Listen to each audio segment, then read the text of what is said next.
In this video, I'll show you how to download a PNG logo or transparent icon from Google. Quick and to the point. Open your browser and go to Google.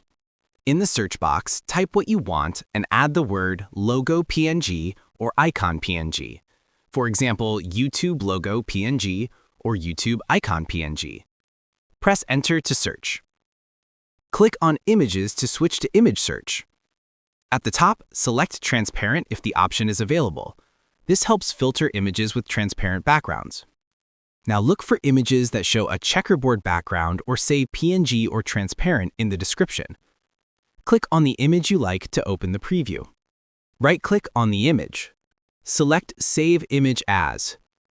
Choose the location on your computer, make sure the file type is PNG if possible, then click Save.